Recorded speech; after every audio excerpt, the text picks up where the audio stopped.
Okay, after you have spun your chess piece and you're ready to put it on the board, we need to duplicate it. But before you do that, I just wanted to show you a couple things. Otherwise, if you don't do these things, your computer might not be able to handle all the pieces and all the smooth subdivision surface modifiers, and it will be laggy, and we do not want that. That's super frustrating. So let me show you what you should do first. A couple things. First of all, as I look at the bottom of this, it's very rounded right here. That does not make for a good game piece because that will just tip right over easily. So let's change the definition of it. I would go into edit mode and use some loop cuts, Control R, drag that down to the bottom. See right there, that's a lot flatter, and that's great. You can you can also usually put a loop cut right here and pull it out to make it even more flat or rigid, I guess. And then depending on what you want or what you want it to look like, see how rounded all this stuff is? I kind of like to change that a little bit and make it a little more ridge, or give it some more definition. Whether I go all the way up or just however far I want. Here I'm going to make it more of a crease in there. If I press tab, see that just gives it more definition. I like that, and it depends on what you want, but I think it looks good.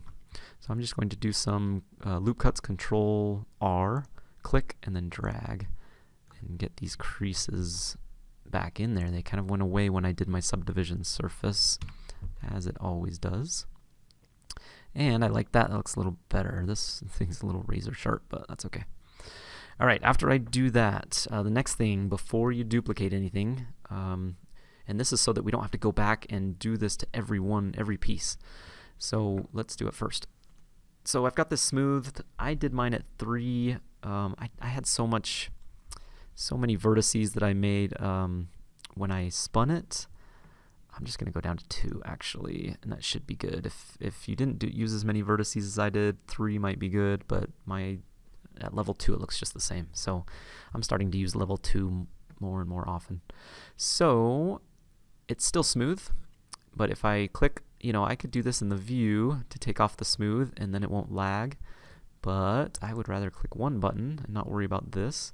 This eyeball right here hides the subdivision surface altogether, and it doesn't use it while we're modeling. But it will still render at this level.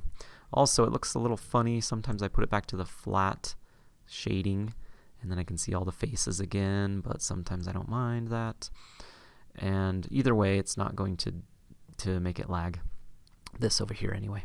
Okay, once you've got that, I want to show you one more thing. All my other stuff is on a different layer.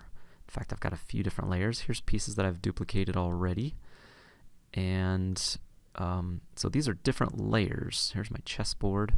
So I'm going to show you how to do that real quick. If you want to move, well, I've got these on different layers. If you want to move them, you just press M and you pick a layer. This represents this down here. So M to move, and you just click a different layer and it takes it to that layer. And then when you click on it, it's there.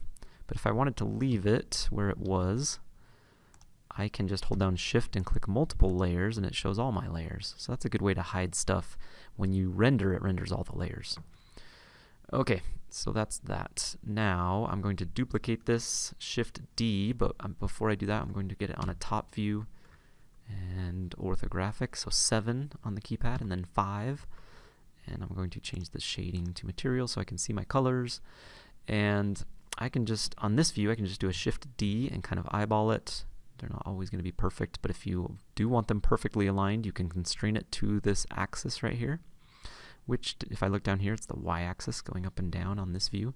So I press Y, and then it keeps it on that axis.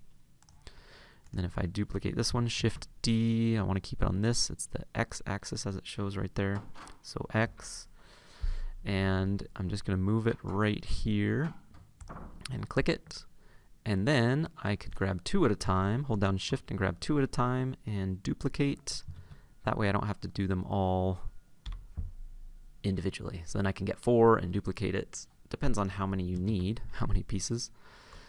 So I've duplicated them. I've kind of cheated a little bit. Well, we're only doing 4 of the 5 or 6 pieces, and so you can just put them wherever you want as long as it's kind of filled up. So I have a lot of extra pawn pieces, but that's okay. All right, that's what I wanted to show you. Make sure you take off that smooth shader, not take it off, but take the view off. So click the eyeball, and that way it will not be super laggy. And then when you render it, actually if I do a Shift Z, I don't know if it'll show it or not, the smooth. But when you do the final render, it will show the smooth if you just keep it like this. Okay, that's it. Duplicate all those pieces, put them on there, and